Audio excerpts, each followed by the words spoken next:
आज की हमारी कहानी का शीर्षक है बहू है नौकरानी नहीं। तो चलिए शुरू करते हैं। अरे बेटा, यह क्या, बहू नहीं आई साथ में? अपने बेटे को अकेला आते हुए देखकर कमला जी ने कहा।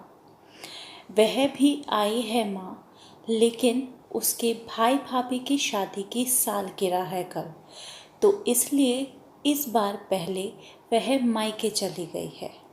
8 दिन वह मायके रहेगी और फिर 8 दिन के बाद हम लोग यहाँ पर रहेंगे। वैसे खाने में क्या बनाया है माँ? बैग रखते हुए सचिन ने कहा। अरे बेटा, मैंने तो कुछ भी नहीं बनाया। मुझे लगा बहू आएगी तो वही अपनी पसंद का अपने हिसाब से कुछ बना देगी, लेकिन उससे तो कोई उम्मीद करना ही बेकार है। खैर छोड़ो, मैं ही कुछ न कुछ बना देती हूँ। अरे माँ, हमेशा तो वही आकर बनाती है ना। इस बार मायके चली गई तो क्या हो गया? चलो कोई बात नहीं, मैं बाहर से कुछ ऑर्डर कर लेता हूँ। पहले थोड़ा फ्रेश हो जाऊँ या पहले ऑर्डर कर देता हूँ ताकि थोड़ी देर में आ जाए। बड़ी भूख लगी है। चल ठीक है, जल्दी से कुछ मंगवा दे, तेरे पापा भी इंतज़ार कर रहे हैं खाने का। फिर मुझे बर्तन भी मांजने पड़ेंगे, ढेर लगा हुआ है सुबह से। मतलब आपकी तबीयत तो ठीक है ना? हाँ, तबीयत तो ठीक है, बस मुझे लगा था कि बहू आ रही है तो वही आकर अपने आप कर लेगी। इतना कहकर कमला जी ने किचन की तरफ रुख किया और सचिन वहीं खड़ा हुआ अपनी माँ के द्वारा कहे हुए आखिरी शब्दों पर गौर कर रहा था कि बहू आएगी तो वही कर लेगी। क्या बहू केवल इसलिए आएगी?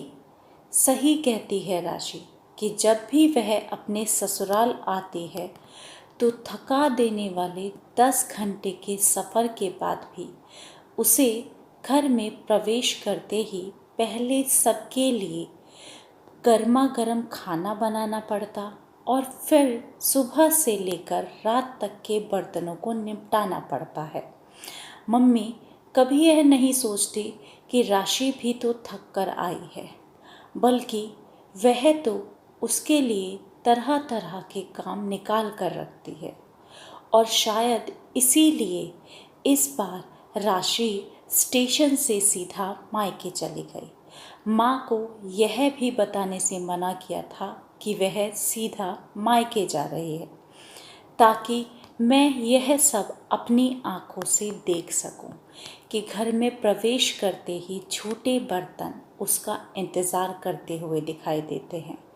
फिर चाहे वह 6 महीने में ससुराल आए या फिर 3 महीने में, 10 घंटे की यात्रा करना कोई मामूली बात नहीं है। थकान हो ही जाती है। फिर उसके बाद घर आओ तो ना ही खाना तैयार होता है और ना ही एक कप चाय की उम्मीद किसी से की जा सकती है। राशि ने उस दिन मुझसे कहा भी था, लेकिन हम लड़के अपने माता पिता की गलती स्वीकार करना ही नहीं चाहते।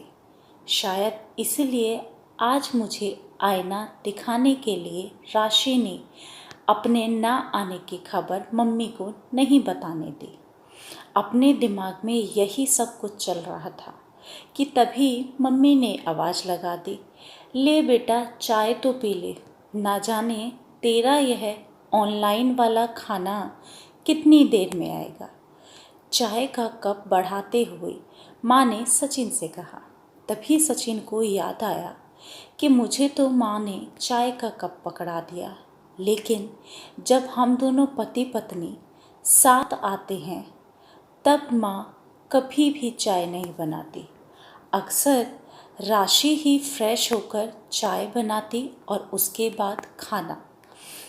उसके बाद कमरे की चादर बदलने से लेकर उस कमरे को रहने लायक बनाने की व्यवस्था भी राशि ही करती थी। लेकिन अब तो वह साथ नहीं आई है, तो क्या आज भी हमारा रूम इसी तरह गंदा होगा जैसे हमेशा होता है? यही सोचकर वह चाय का कप हाथ में लिए हुए अपने कमरे की ओर बढ़ा और हालात बिल्कुल वही थी जैसा वह सोच रहा था। 2 दिन पहले शायद काम वाली झाड़ू पोछा करके गई थी। चद्दर और दूसरे सामानों पर जमी हुई धूल यह बता रही थी कि शायद 2-3 दिन से सफाई नहीं हुई है। अरे बेटा, तू यहाँ पर है क्या? यह कमरा तो गंदा पड़ा हुआ है। ऐसा कर, तू बाहर सोफे पर सो जाना। वैसे भी अकेला ही तो है। राशि आई होती तो वह थोड़ा बहुत साफ सफाई कर देती। कम से कम तू बेड पर तो सो पाता।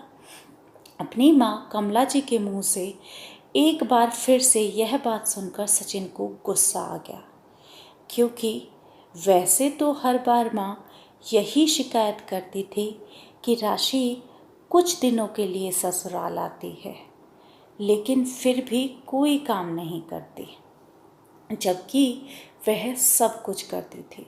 लेकिन आज जब वह नहीं आई है तो माँ ने न जाने कितनी बार यह कह दिया है कि अगर राशि होती तो यह काम करती, अगर राशि होती तो वह काम करती। लेकिन आखिर क्यों?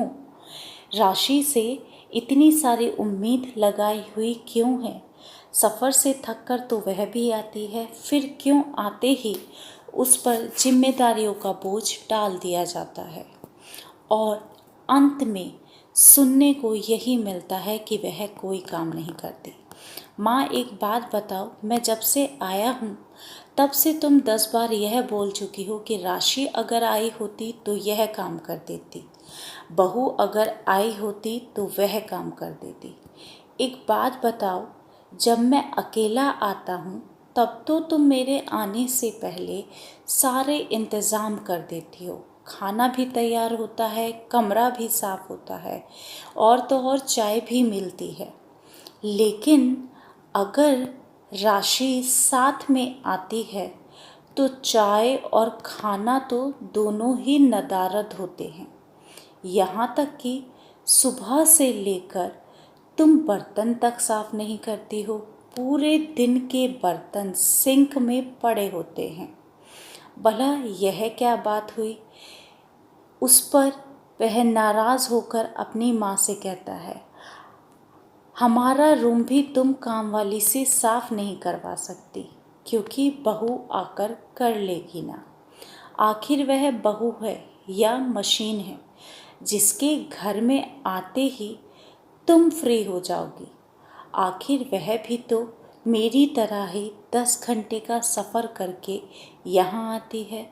क्या उसे इतना भी हक नहीं कि बस थोड़ी देर वह आराम कर सके, अपनी थकान उतार सके, जो आते ही तुम उस पर सारी जिम्मेदारियाँ डाल देती हो और अंत में उसे यही सुनने को मिलता है कि आखिर तुमने किया ही क्या है। जिस तरह से मैं थक जाता हूँ उसी तरह वह भी थक जाती है। हालांकि आज तक मैं इस बात को कभी नहीं माना कि मेरी माँ ऐसा कर सकती है, क्योंकि मुझे लगा था कि जैसे वह मेरी माँ है उसी तरीके से वह राशि की माँ है, इसलिए राशि उसके साथ कभी कुछ गलत नहीं करेगी। लेकिन अफसोस, आपकी गलती होने पर भी मैंने राशि को ही चुप कराया। हम लड़के होते ही ऐसे हैं, लेकिन अब बस आज मेरी आंखें खुल गई है। सब कुछ मुझे साफ साफ समझ में आ चुका है। बस इसलिए आज तुम्हारे सामने अपना मुंह खोल रहा हूँ और अपनी पत्नी के पक्ष में बोल रहा हूँ। उसकी गलती ना होने पर भी तुम्हारी वजह से कई बार मैं उससे नाराज़ हो चुका हूँ, लेकिन अब उसकी गलती ना होने पर अगर किसी ने भी उस पर उंगली उठाई तो याद रखना कि मैं उसके साथ हमेशा खड़ा हुआ हूँ। धन्यवाद। आपको हमारी आज की कहानी कैसी लगी हमें कमेंट में ज़रूर बताइएगा, और अगर कहानी अच्छी लगी है तो कहानी को शेयर कीजिएगा और हमारे चैनल को सब्सक्राइब कीजिएगा। धन्यवाद।